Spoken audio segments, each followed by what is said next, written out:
Good morning. Another cup that is almost too full. Anyway, doesn't this give you the impression that we might spray today? Well, I wouldn't have thought so last night. Last night I came back to the model table, as you're going to see in the rollback, and I think the rollback sort of speaks for itself. Yeah. No sunrise again, sorry. Oh!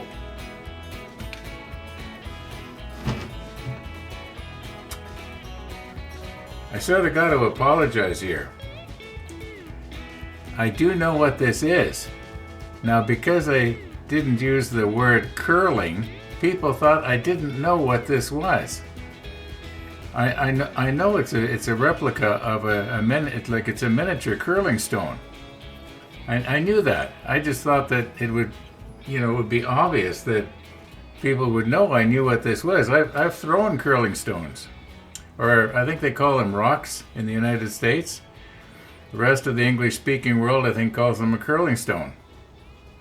Now, what I was curious about is what were these numbers? That's not what this thing is, but what are these numbers representing? That's what I was talking about. So I apologize for not making this clear.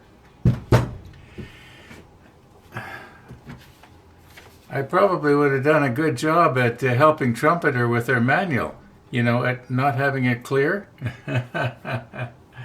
Okay, let's just sort of roll back and then we'll try and get on here today.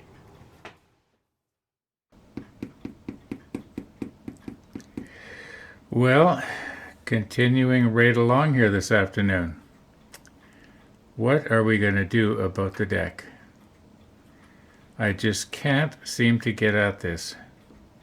I'm pretty sure I've got enough deck tan here to do the job. This one's already been thinned out from before. This one has been opened but not thinned. I'm out of thinner, but I can use isopropyl. I just can't get at it. Now, I did go to the concert last night, and when I was leaving the parking lot, it was still a little bit light. The information I'd originally had was that it was going to run through to about 9:30, and I knew it was going to be pretty dark by 9:30.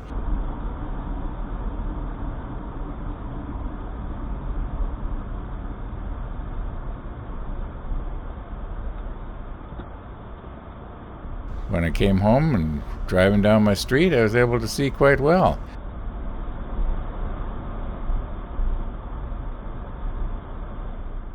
And the streets were dry.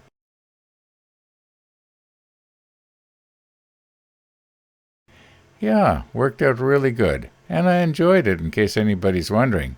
It was nice to see some familiar faces, and to hear some familiar tunes, and some new tunes. So I went downstairs, and I plugged in my air hose, and as I'm walking up the stairs, I hear this hissing, and I'm thinking, oh, I must have a bad connection, but as it turns out,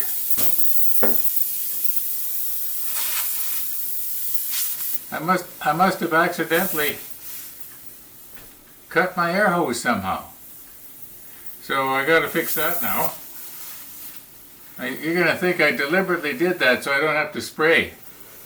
I think what I'm going to do is, there's the regulator here, but there's also one on the tank downstairs where the compressor is. And the one downstairs is set to 80 pounds, but I can turn it way down. So I think what I'm going to do is, I'm going to have a low pressure at the downstairs regulator as well. And I think if I just use maybe electrician's tape on this, that'll probably work under low pressure. I can hold it with my thumb. Now, for all I know, it's forcing air into my skin, but I don't think so. Yeah.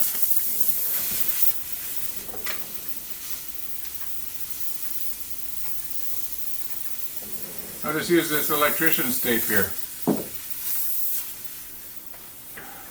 We may not spray today. Although, how long can this take, right?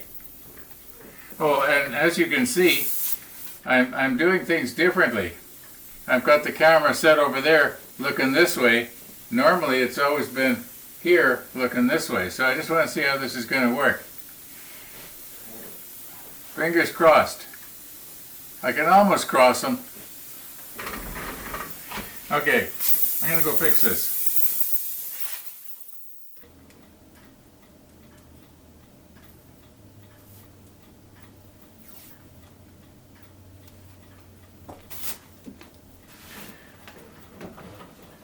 So I went down and I disconnected this hose,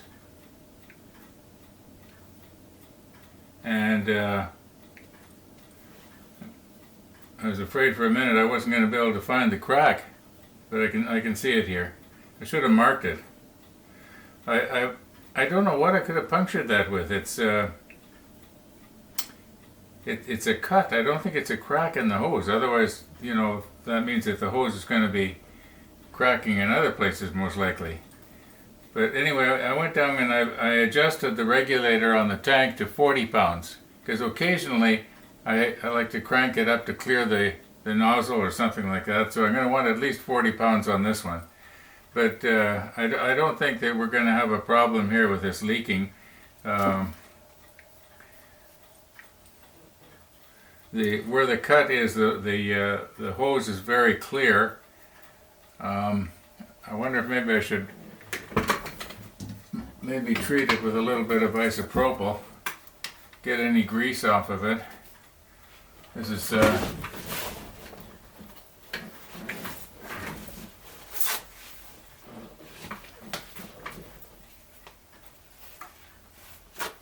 just my own idea that it may not affect it one way or the other, but I'm thinking that if the plastic here, or whatever this hose is made of, is as clean as possible, the electrician's tape will stick to it a lot better.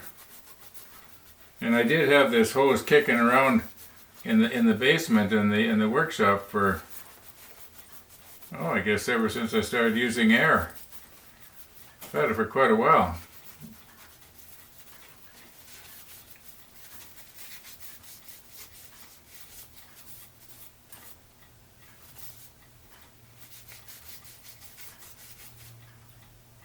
Okay. Now the trick is when you're doing something like this, if you want to make it waterproof, is you have the tape and you pull it really tight as you can, and that way it will sort of press itself really hard against the whatever it is.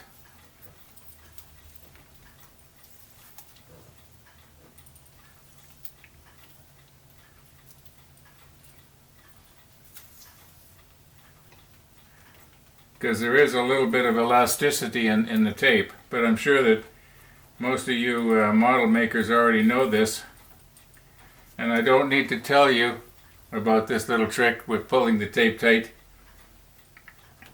Sort of like, I know you probably know that just like I knew that was a curling stone, right? Goes without saying.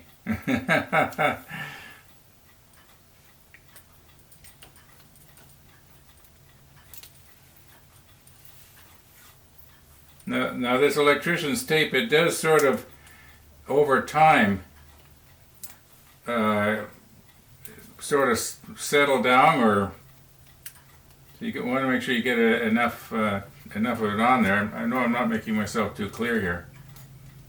I'm just going to go back over the spot one more time here. Okay, I'm pretty sure that's going to hold. There's probably about 4 or 5 layers of the tape over the crack.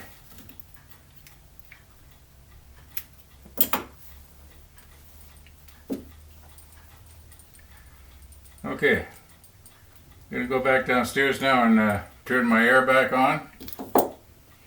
And what I was going to do was I was going to I've already brushed the deck off with a paintbrush, like a big paintbrush, and to get any little chunks that may be stuck on it. And then what I was going to do is I was going to blow it off with the air hose. Well, we'll do that in a minute. Now, I did not wash the deck. I think on the Bismarck I washed the deck, but I didn't wash the Hood's deck. I'm not going to wash this deck. I suppose it'd be a good idea, you know, but it looks pretty good. I looked at it closely. I didn't see any places where it was sort of discolored, like there was maybe mold release or something like that on it. You know, I'm getting really lazy.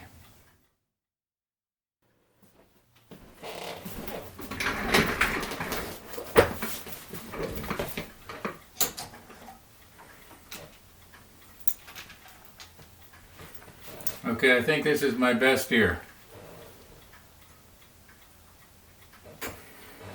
I know the proper way to test something like this is to take a little brush and get some soap suds, and you know, I know how to do it properly, but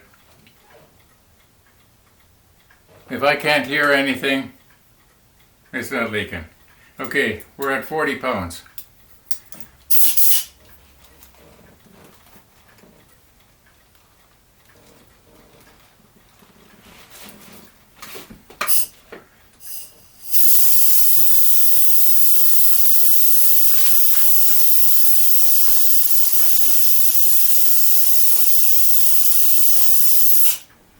That'll get any fluffies off. Yeah, I wonder how I did that. Okay, now I gotta get a plan going here before I actually start spraying, because I don't want to get all set up and spray and then find out that I can't hold this properly at the right angle. What I want to try to do is, as you know, the planking and the lines basically run this way. So what I want to try to do is I want to try and have spray in this way and this way, and also the raised items that are on the deck. I want to make sure I get the all around. Now the turrets, I'm going to have to paint them later. I can't remember how I did it on the other ships, but I guess it couldn't have been a problem, or I would remember. Maybe. Okay, let's recompose here, and what time we got? Oh my goodness, it's 12:30 already. I might have to leave this for tomorrow.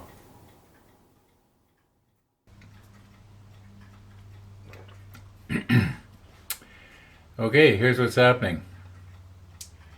Besides the fact that it's really getting on here today.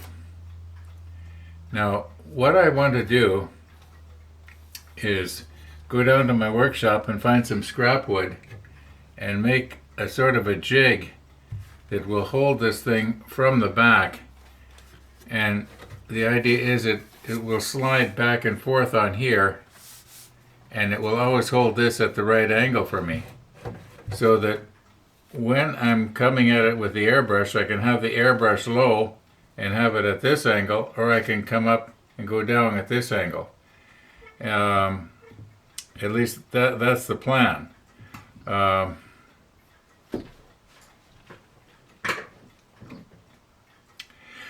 The paint will come out tomorrow. Bet your bottom dollar that tomorrow we will paint. Yeah, send him to a concert and he thinks he can sing. Okay, I don't know what to say here. I really thought we were going to paint today. Thanks for watching, everybody. And all being well, we'll see you tomorrow.